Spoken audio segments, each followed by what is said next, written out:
Il arrive souvent que les profs de français utilisent des chansons françaises pour t'aider à apprendre le français.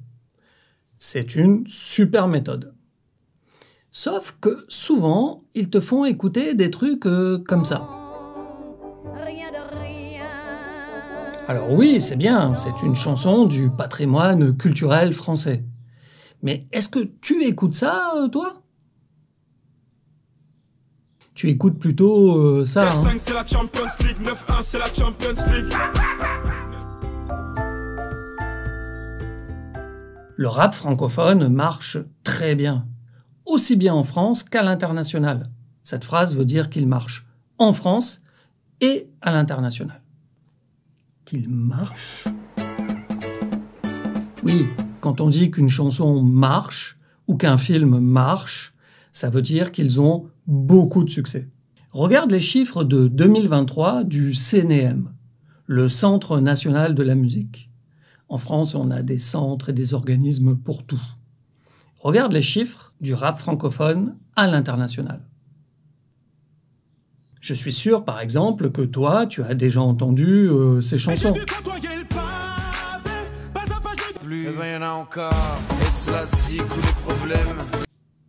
Ou plus récemment,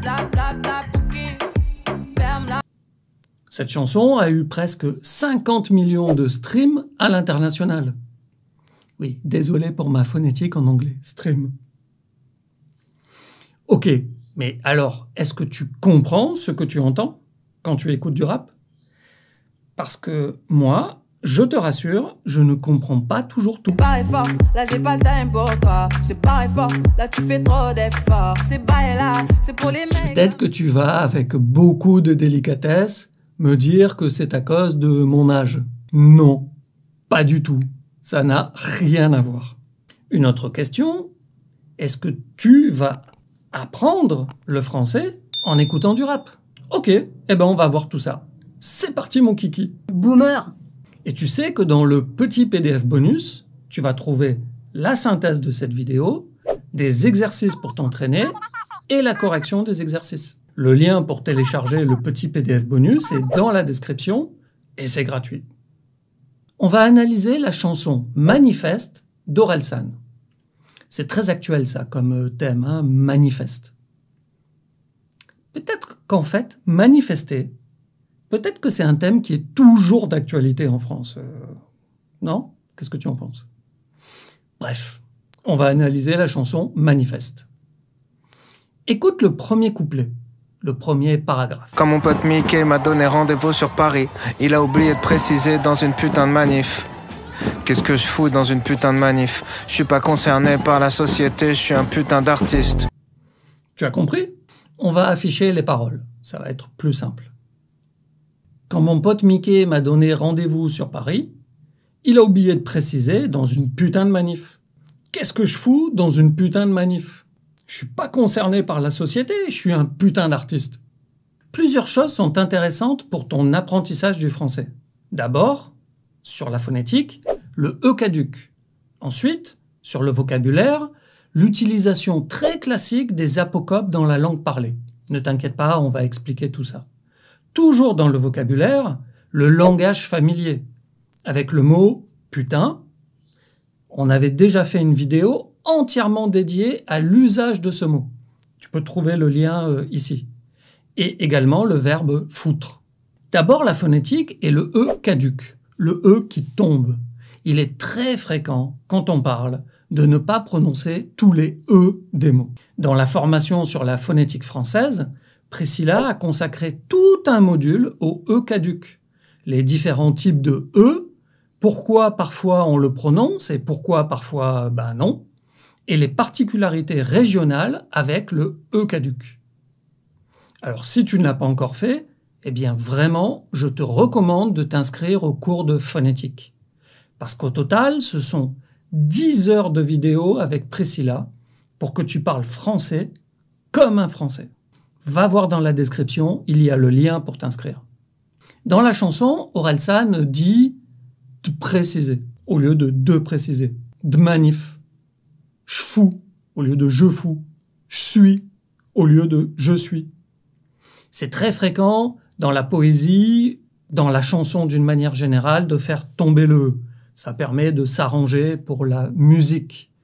Mais là, maintenant, quelles sont concrètement la conséquence pour ton apprentissage du français? Est-ce que toi, tu dois arrêter de prononcer la lettre E? Non, pas encore. Continue de la prononcer. Mais, en revanche, tu sais mieux maintenant pourquoi tu as parfois beaucoup de mal à comprendre les Français quand ils parlent. À l'école, tu n'as pas appris à parler comme ça. Et ton professeur ne te parle pas comme ça. Mais dans la rue, dans la vie de tous les jours en France, c'est très très naturel de faire sauter le E. Il va donc falloir que tu entraînes ton oreille pour t'habituer à entendre une phrase que tu comprends normalement, mais de l'entendre prononcer différemment. Passons au deuxième point intéressant dans cette chanson. Les apocopes, ou plus simplement, la disparition de la fin du mot. Regarde, manifestation, manif. C'est facile, non? C'est ça une apocope, faire disparaître la fin du mot. Et tu en connais déjà plusieurs, c'est sûr. Restaurant, resto. Alors les deux orthographes sont acceptés, tu peux choisir. Télévision, télé. Information, info. Allez, un petit exercice pour voir si tu peux les trouver. Si je te dis, ce soir, après l'apéro, on pourrait aller au ciné? Ok, mais on y va à pied, hein, pas en moto, parce que c'est pas écolo. Alors, les apocopes? Apéro, apéritif. Ciné, cinéma. Moto, motocyclette. Alors celui-là, il est un petit peu plus désuet. Ça veut dire qu'on ne l'utilise plus vraiment, le motocyclette. On va utiliser majoritairement moto. Écolo, écologique. Mais ça marche avec tous les mots, là, ce truc d'apocope? Bah non, bien sûr. C'est le français quand même. Ça serait beaucoup trop facile si ça marchait avec tous les mots. Non? Et si tu aimes apprendre le français avec des vidéos, eh bien chaque vendredi, Priscilla ou moi, on te propose une vidéo gratuite directement dans ta boîte email. Dedans, 3 tips and tricks sur la langue française. Ça peut être de la grammaire, du vocabulaire, de la phonétique ou plus généralement la culture francophone. Pour t'abonner, c'est ici.